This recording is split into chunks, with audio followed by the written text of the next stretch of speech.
미가일 크라빅이라는 박사가 있습니다. 이분은 세계 환경공학의 상을 받은 골드만 상을 받은 분입니다. 여러분 노벨상이 세계에서 가장 권위 있는 상 아닙니까? 시간이 지나고 문화가 바뀜에 따라 여러분 템플턴 상이라는 것, 이거 노벨상하고 똑같은 거예요. 종교 가운데 영향을 끼친 사람은 템플턴 상을 받습니다. 우리나라의 한경직 목사님이 이 템플턴 상을 받았죠. 인류의 환경에 영향을 끼친 사람에게 주는 상이 골드만 상이라는 것인데 엄청난 돈이 많이 들어가 고금을 상금으로 줍니다. 그 상을 받으신 분이 미가일 크라빅이라는 박사입니다. 이분은 슬로바키아의 공학 박사입니다. 이분이 사람과 물이라는 단체를 NGO를 만들어서 인류에게 깨닫게 하는 영향을 끼쳤습니다. 그래서 몇 년 전에 이 골드만 상을 받았습니다. 사람과 물이라는 책의 내용은 다음과 같습니다. 이분이 시험을 했대요. 똑같은 솥에다가 두 가지, A그룹에는 바짝 마른 흙을 갖다 놓고요, 한쪽에는 촉촉히 적고 물기가 머금은 흙을 그곳에 넣어놨대요. 그리고 장작을 지폈대요. 100도 올렸대요. 여러분 100도 올렸더니 100도 올라가니까는 바짝 마른 것은 막 연기가 나고 막 타들어가더래요. 그런데 물기가 머금은 이 촉촉한 흙은 그때야 마르더래요. 무슨 말인지 아세요? 200도 열을 가했더니 이 100도는 막 열기가 탁 타는 냄새가 난다. 이것은 그제서야 타기 시작하더래요. 그러면서 이 크라빅 박사는 이런 말을 해요. 하늘에서 주신 가장 귀한 선물이 있는데 이게 비라는 거예요. 빗물 떨어지는데 사람들이 이것을 관리하지 못하고 마음대로 써버린다는 거예요. 여기 오르신 애들은 아실 겁니다. 오늘 1부, 2부 예배했더니 젊은 사람은 몰라요. 저도 어릴 적에 기억나요. 비가 오면은 여러분 빗물 받았던 거 알아요? 모르는데 끈떡끈떡이는 것 같은데요. 양장로님 어릴 적 빗물 받은 거 기억하세요? 그걸로 뭐 했죠? 예, 맞아요. 우리 양장로님 거짓말 안 하시거든요. 맞아요. 그 빗물 아주 귀했어요. 근데 최근에는 이 빗물을 사람들이 너무 쉽게 소비한대. 안 모은대요. 왜? 너무나 많은 사람들이 아스팔트, 콘크리트로 땅을 다 깔아버렸대요. 아마 어느 날은 여러분 일주일 동안 살아가면서 땅 한 번도 안 받는 사람이 있을 거예요. 저도 여기서 집까지 가는데 거의 다 아스팔트잖아요. 들어갈 때 다 콘크리트 친 데 아니에요. 거의 받지를 못해요. 이거 무섭다는 거예요. 그래서 땅들이 물을 모으지 못하고 다 쏟아버린다는 거예요. 그래서 이분이 얘기한 것 가운데 오해 없게 들으시 바랍니다. 이 댐 건설하는 거 아주 쥐약이래요. 인위적으로 사람들이 물을 막아놓는데요. 이것 때문에 이쪽에서는 지금 당장 우리 눈에 볼 때는 좋아 보이는 것 같지만 이쪽이 물이 막아놓으면 하나님이 섭리로 흐르게 해야 될 텐데 이걸 막아놓으면 인위적으로 순간은 좋아요. 10년, 20년 생태계가 깨져버리고 만다는 거예요. 가만히 기억해 보세요. 요즘 우리 원작산, 저기 있는 무슨 산이죠? 계양산 등산해 보셨어요? 거기 가면 땅을 사람들이 올라가는 것도 편하게 올라가려고 흙을 어떻게 해요? 나무로, 계단으로 다 만들어 놨어요. 돈은 거기 둘레길도 여러분 보셨어요? 거기에다가 장작대, 이 뭐예요? 흙 아니에요. 어떻게 해요? 뭘 깔아놨어요. 왜요? 흙 묻지 말라고. 그때는 편한지 몰라요. 이것이 우리한테 이전에는 물이 오면은 하나님 만든 자연 속에 물이 고이도록 다 가습기처럼 다 모아놓는다는 거예요. 그럼 이것이 필요에 따라 올라가고 수증기가 되고 자연이 올라가고 내려와서 하나님의 섭리가 이루어져요. 이것을 인간들이 마음대로 파괴했다는 거예요. 지구온난화 현상 우리는 잘 못 느껴요. 이분이 그 책에 쓴 내용을 보면은 지구가 점점 뜨거워지고 있어요. 이제는 여러분 봄에서 여름이라니 봄 없어요. 겨울이었다가 바로 더워지잖아요. 가을 있어요? 좀 더워졌다가 벼랑간에 추워지잖아요. 왜요? 이 크라빅 박사는 그의 글에서 인간들이 하나님이 주신 이 아름다운 자연을 땅이 자기 마음대로 땅이 신음하도록 만들었다는 거예요. 왜 제가 서론에 이런 딱딱하고 어려운 얘기를 드리는 줄 아세요? 우리 믿음도 마찬가지입니다. 마태복음 13장 19절에, 여러분 마태복음 13장은 천국 비유의 장이에요. 거기 보면 예수님이 천국을 7가지로 비유해 주셨어요. 그러면서 천국의 말씀을 듣고 깨닫지 못할 때는 악한 자가 와서 마음에 뿌려진 것을 빼앗아 가나니 곧 길가에 뿌려진 자요라고 말씀하셨습니다. 여기에 보면 4가지 비유가 나옵니다. 하나는 길가, 돌밭, 엉겅퀴, 하나는 옥토예요. 말씀은, 여러분, 씨는 여호와의 말씀이에요.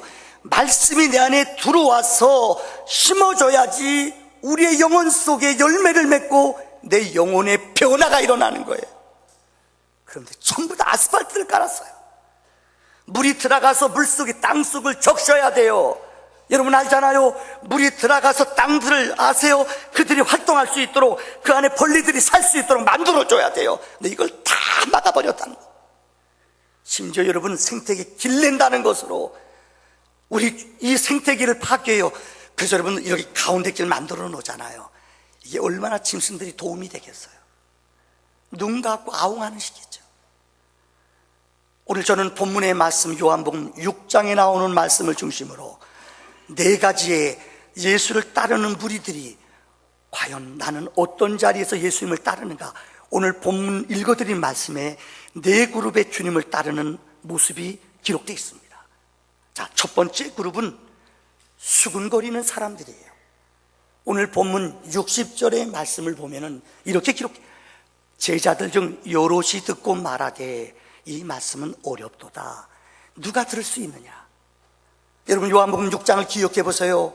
예수님께서 그들에게 떡을 주며 포도주를 주면서 이것은 내 살이다, 이것은 내 피다, 이 말이 뭔 말인지 그들은 전혀 몰라요. 이것을 너희가 먹지 않으면 나랑 상관이 없다, 이것을 먹어야 너희 안에 생명이 있다. 떡을 주면서 살이다, 이걸 먹어야지 생명이 있다, 이게 무슨 말인지 이해가 안 돼요. 이 말을 듣고 있던 오늘 본문의 제자는, 원문을 보면은 12명의 제자가 아니에요. 예수님을 따라다녔던 그 중간의 그룹들, 12명이 아닌 그 주님을 직근에서 따랐던 많은 백성들을 말하고 있어요. 이들은 이 말이 너무 어려워 알지를 못했다고 말해요. 이 어렵다라는 말의 헬라어는 스켈로라고 기록되어 있어요. 단단하다는 거예요. 여러분, 좋은 교회가 어떤 교회입니까? 어떤 누가 와서 설교를 해도 아세요, 교인들의 마음이 옥토 같아서 아멘, 아멘으로 받아들이는 교회가 좋은 교회인 줄 믿습니다. 근데 어떤 교회는 가서 설교를 해도 첫 시간부터 도대체 돌밭이에요. 아멘도 없고 그냥 소경일기처럼 전혀 옥토가 아니라 돌밭같이 딱딱한 사람들이 있어. 제가 설교하던 군종갑 시절에 설교할 때, 어느 교회 설교할 때 제일 제가 감동받았다고 그러죠. 어느 교회죠? 명성교회라고 그랬잖아요. 제가 거기 가서 설교했어요, 여러분. 저녁 설교요. 와, 거긴 진짜 누가 가서 설교해도 은혜가 되게. 내가 서 있기도 할렐루야 했더니 본인들이 아멘 하는, 내가 놀랐어요. 나는 그런 교회에서 목회하고 싶어요. 아멘은 하나님이 영광을 올리는 거예요. 그렇게 되기를 원한다는 거예요. 이렇게 얘기하면 2주는 갑니다. 여러분, 정말 마음이 딱딱하고 강팍하면요, 어떤 위대한 사람이 설교해도 감동이 안 돼요. 저는 요새 수요일날 우리 부목사님들이 설교할 때 제가 은혜가 돼요. 정말이에요. 이렇게 좋은 부목사 있으면 나와보라고 얘기해 보세요. 아멘을 3분만 하시래요. 왜요? 내가 은혜를 받아요. 부목사님들이 설교할 때 은혜 받는 거 쉽지 않아요. 근데 제가 진짜 은혜를 받아요. 왜요? 그렇게 좋은 목사들이 우리 교회에 있다는 거예요. 담임 목사도 좋고요, 조금 더 크네요. 사랑하는 성도님들, 우리 믿음이 돌짝 같거나 여러분 아스팔트 같으면 어떤 것이 내 안에 들어와도요 은혜가 안 된대도요. 근데요, 우리 영혼이 정말 영적인 스펀지 같이 내 영혼이 열려지고 내 영혼이 삼하는 마음이 있으면 어떤 것이 들어와도 은혜와 생명과 기적이 일어나는 줄 믿습니다. 오늘 보면 61절에 보면은 그들이 수근수근거렸다고 말하고 있어요. 왜요? 이해가 안 되거든요. 초대 기독교가 이 땅에 들어왔을 때 로마에서는 핍박이 심했어요. AD 300년까지 예수 믿으면 죽였어요. 우리 이제 30년 되면 우리 교회 성지순례 갈 겁니다. 제 교인들이 성금 내고 있어요. 5만 원씩 내요. 꼭 가보세요.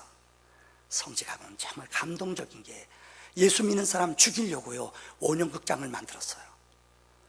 거기다가 사자들을 풀어놔요. 사람들이 얼마나 오래 버티는가, 얼마나 견디는가 보면서 사람들이 박수치며 줄교했어요. 이게 인간들이에요. 여러분, 그래서 예수 믿는 사람들은 지하로 들어갔어요. 그래서 카타콤에 들어가, 거긴 석회암으로 되어 있어요. 손으로 파지면 파져요. 근데 몇 시간 지나면 이게 굳어져요.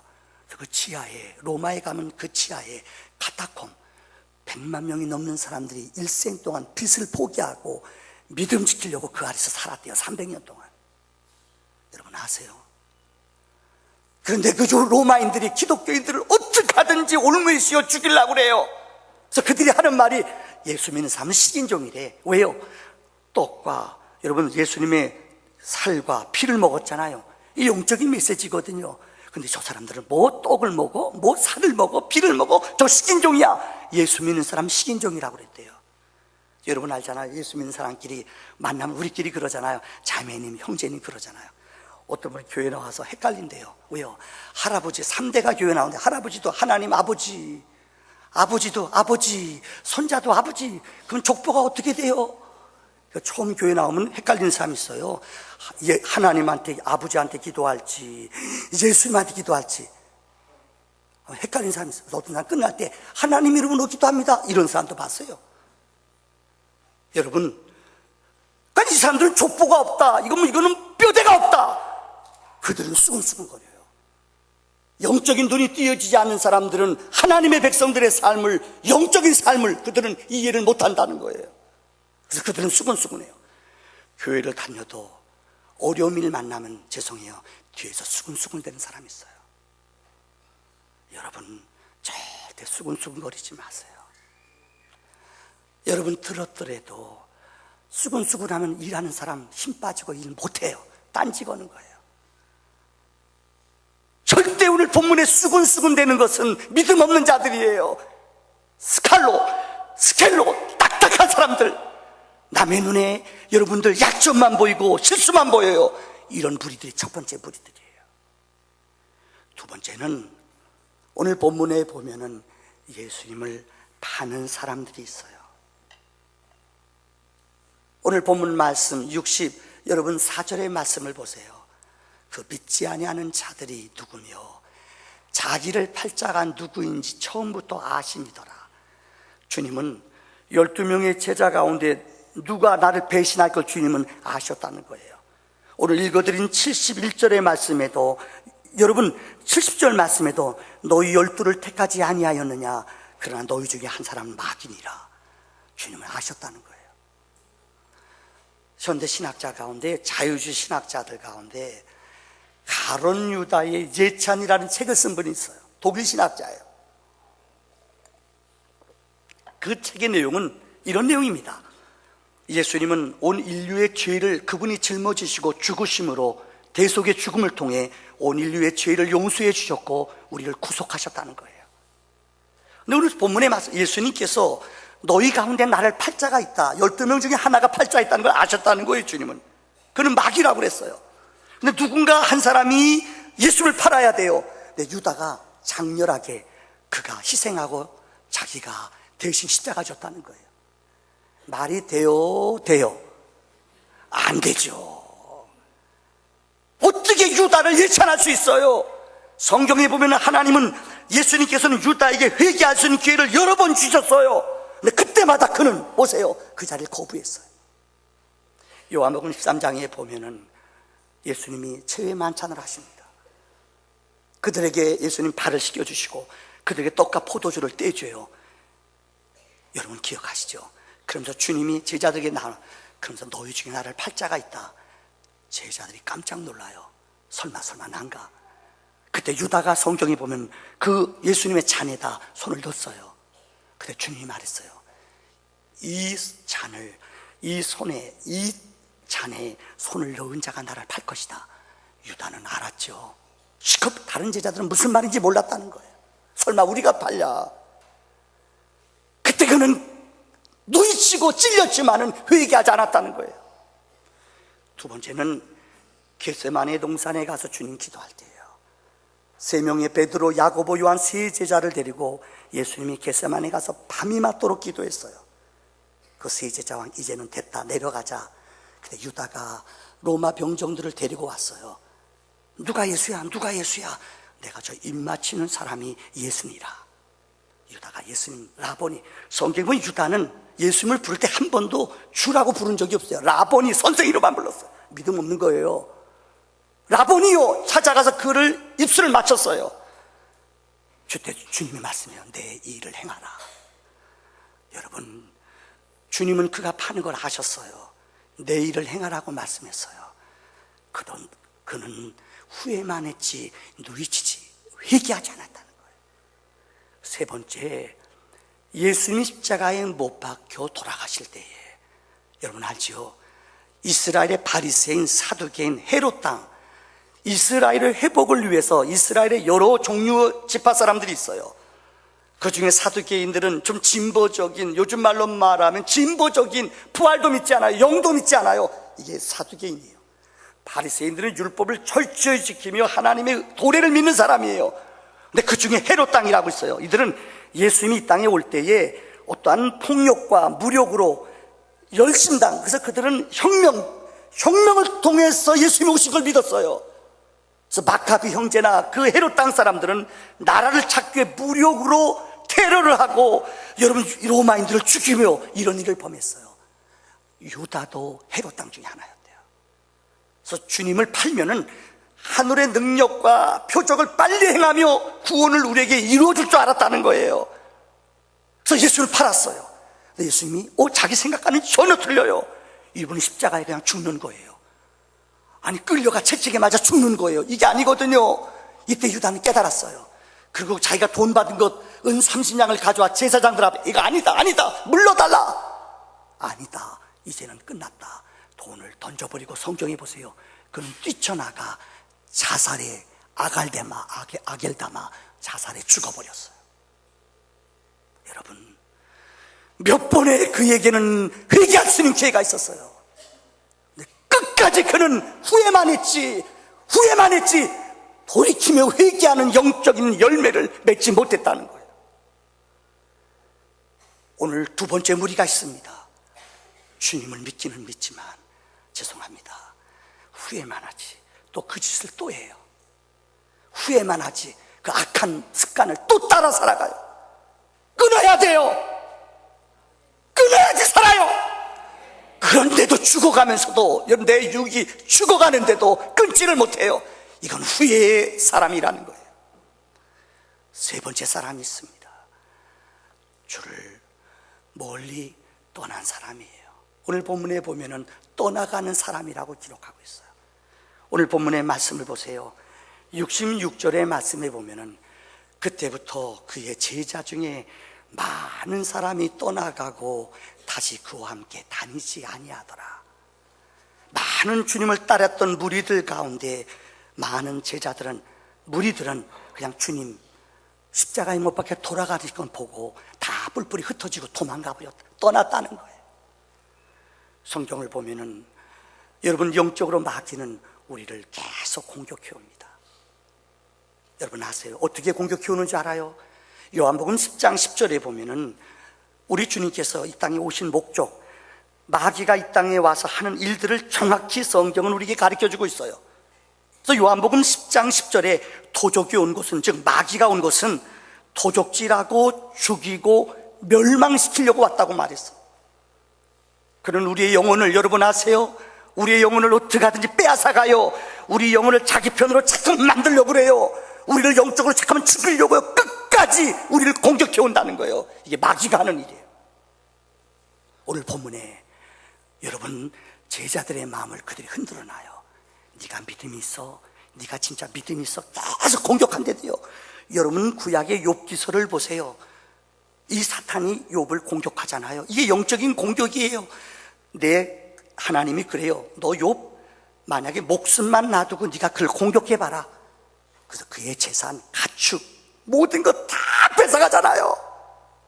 마귀는 우리들을 우는 사자같이 공격하며 유혹하며 우리를 계속적으로 공격하는 것이 성경의 역사예요. 그런데 요한복음 10장 10절 후반절에 예수님은 이렇게 말씀했어요. 내가 온 것은 양으로 생명을 얻게 하고 더 풍성히 살게 하려 합니다. 예수님이 오신 목적은 두 가지예요. 첫째는 영생을 주시러 오셨어요. 둘째는 우리에게 더 어떻게요? 풍성한 삶을 살 수 있도록 이 땅에 오신 거예요. 오늘 본문에 떠나가는 사람은 이 유혹과 시험을 이겨내지 못하고 넘어지고 말았다는 거예요. 두 번째는 오늘 본문에 기록된 65절의 말씀이에요. 내 아버지께서 오게 하여 주지 아니하시면 누구든지 내게 올 수 없다 하였노라. 이게 무슨 말이에요? 우리가 신앙생활 하면서 예수를 믿는 것도, 여러분 이곳에 오는 것도 여러분의 능력과 여러분의 지혜와 여러분의 선택으로 온 것 같아요? 그렇지 않다는 거예요. 하나님이 여러분의 영혼 속에 성령을 주셔서 믿음을 주시고 믿게 하시고 이곳에 올 수 있는 결단과 은혜를 주셨다는 거예요. 성령이 역사하지 않고는 누구나 하나님을 아버지라 부를 수도 없고 이곳에 올 수도 없는 줄을 믿습니다.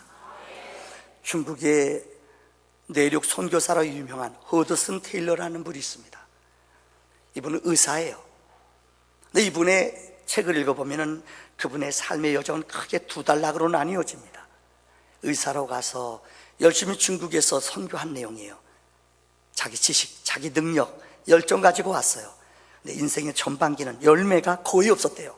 세례 준 사람도 없고. 이유는 그곳에 가서 사람들한테 실망을 했어요. 중국 사람들, 여러분 중국 가본 분 알죠?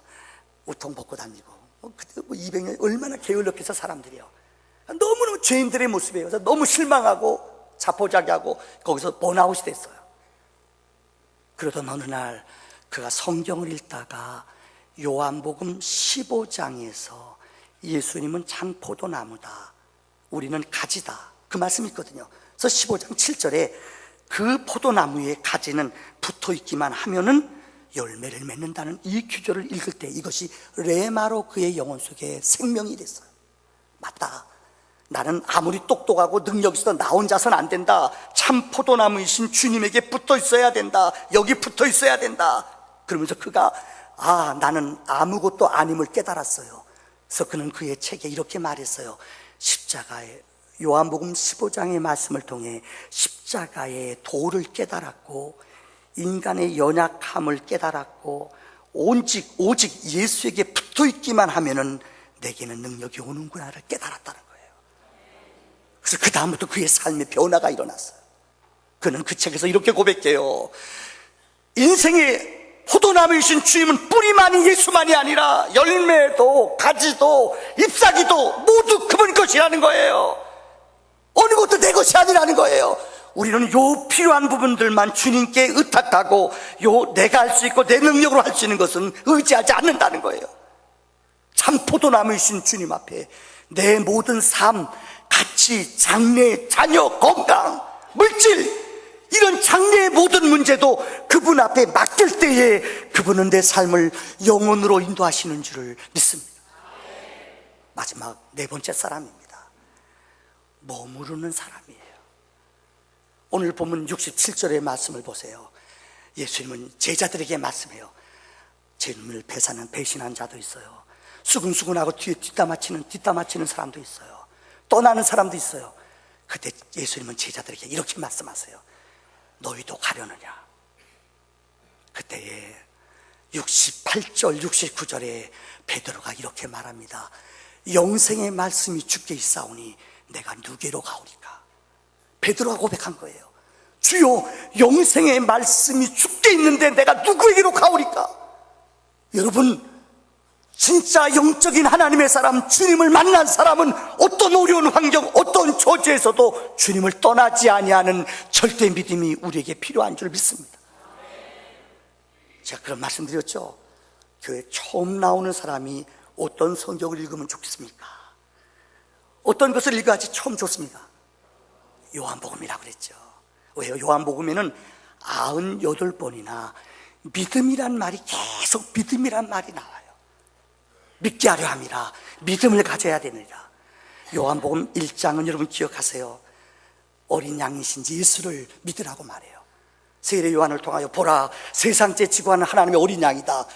그분이 메시아, 이사야가 예언했던 여러분 찔림은 상함은 그 어린 양이 예수다. 이걸 믿으라고 말해요. 요한복음 2장에는 기억하세요. 변화, 물이 포도주로 변하잖아요. 예수를 믿으면 우리의 생명이, 우리의 삶이 변화가 있다는 거예요. 그래서 변화의 능력을 믿으라고 말하고 있어요. 요한복음 3장에는 기억하세요. 여러분, 모세가 놋뱀을 들 때에 그것을 보는 자마다 살았어요. 모세가 장대에 높이 들린 것 같이 인자가 십자가에 달릴 것이라, 이걸 믿으면 살리라. 여러분, 구원을 주는 놋뱀 예수의 구원을 믿고 바라는 자마다 구원을 얻는다고 말씀하고 있어요. 4장은 사마리아 여인, 여러분 남편이 5이에요. 지금 사는 남편도 자기 남편이 아니에요. 주님이 말씀해요. 내가 와서 보라. 주의 능력을 보아요. 주님의 음성을 듣고 이 여인이 치유받아요. 세상 속에 뛰어나가 여러 사람들한테 말해요. 내가 메시아를 만났다. 주님을 만나 치유하는 은혜를 보여주세요. 5장에 보면 영생의 주님을 믿으라고 말해요. 6장에 보면 영생의 떡인 예수를 믿으라고 말해요. 계속 요한복음은 98번이나 우리에게 예수의 생명을 믿으라, 믿으라, 믿으라고 말해요. 이게 바로 복음의 능력이요 생명인 줄 믿습니다. 우리 교회에서 작년에 우리 이 교단 수련회를 보내줬어요. 참 제가 그 덕을 보고 왔습니다. 감사합니다. 아마 여러분에게 말씀, 호주라는 나라는 영국에서 범죄자들, 버림받은 사람들을 여러분 가둬놓은 그 땅이 호주 땅이에요. 영국령 아니에요. 죄수들이 갔어요. 10년 후에는 여자들 죄수들, 여자들도 죄수들 독하대요. 여자들 죄수들도 보냈어요. 이 사람들이 변화가 안 일어나요. 근데 그때 제일 처음 호주에 책임자라고 했던 영국의 지도자가 믿음의 사람이었대요. 아무리 10년 동안 지나도 사람들이, 죄인들이 아무리 훈련시키고 때리고 구타해도 변하지가 않더래요. 그래서 그들에게 어떻게 해요? 복음을, 예배당을 만들고 은혜를 받게 했더니 변화가 일어나는 거예요. 그래서 호주가 지금 가보세요. 인구가 3천만도 안 돼요. 근데 지금 국민 수도 거의 7만 불이에요. 정말 잘 사는 나라예요. 이번에 갈 때 이 남부 쪽에 이 골드코스트라는 데가 있어요. 신혼여행을 많이 가는 장소예요. 저는 그곳에 가서 이번에 참 은혜를 받았어요. 작년이네요. 거기 가면은 반딧불 동굴이라고 있어요. 반딧불. 아마 젊은 사람 잘 모를 거예요. 김재환 집사님 반딧불 아세요? 잡아보셨어요? 작게 생기셨는데. 여러분 반딧불 알죠? 어린 시절에 우리 모건사님 반딧불 아세요? 많이 잡으셨어요? 네, 많이 잡게 생기셨어요. 보니까 반딧불 알지요? 아마 젊은 사람 잘 모를 거예요. 유이사님 반딧불 아세요? 잡아봤어요? 반딧불이 어디서 빛이 나죠? 꼬리 했어요? 똥꼬 했어요? 똥꼬. 내가 안 그래서 이분이 가르쳐 줬어요. 근데 사람들이 많은 관광객이 오니까는 인위적으로 굴을 팠어요. 저희가 간 곳도 조그만 곳이었어요. 한 20m 되는 굴이 있어요. 들어가서 문을 딱 닫아요.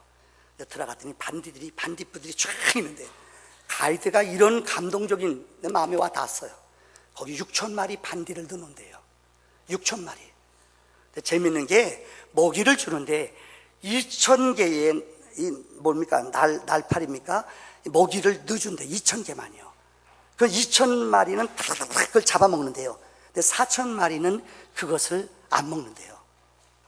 못 먹잖아요. 2,000개밖에 안 넣으니까는요. 근데 재밌는 게 이 먹이를 먹은 오늘 일부에 나온 분이 있어요. 일부 예배 나오신 엄마들이 새벽 기도 진짜 거의 안 빠졌어요. 근데 요새는 하루도 안 나와요. 왜요? 애들이 둘 다 대학 다 들어갔거든요. 재수하려고 그랬나 봐요. 그분들이 웃더라고요. 여기도 그런 사람 있죠? 어려우면 진짜 열심히 나와요. 병원에서 오진 나가죠. 암이에요. 그럼 그냥 새벽기도 부부가 나와서 열심히 해요. 난 그 사람 평생 지름을 때까지 안 빠질 줄 알았어요. 근데 병원에서 오진이래요. 그다음부터 안 나와요. 인간은 그래요. 누가 여러분을 믿을 수가 있겠어요? 이 민족이 지금 어려워요. 진짜 어려워요. 여러분 어떤 정부가 들어서건 여러분 사드 때문에 전부 다 골치 아플 거예요. 중국 만만하지 않아요. 일본 만만하지 않아요. 우리는 우리의 능력, 우리 힘으로 이 일을 해결할 능력이 없어요. 누가 도와야 돼요? 하나님이 도와야 돼요. 저는 믿어요. 이제까지 어려울 때마다 하나님은 이 민족을 도우셨습니다. 하나님의 능력과 기적이 배부를 때 기도하지 않는 어리석은 자들이 아니라 이런 어렵고 힘들 때에 주 앞에 나가 기도할 때에 오직 믿음으로 나갈 때에 주님이 우리에게 은혜를 주실 줄을 믿습니다. 찬양합시다.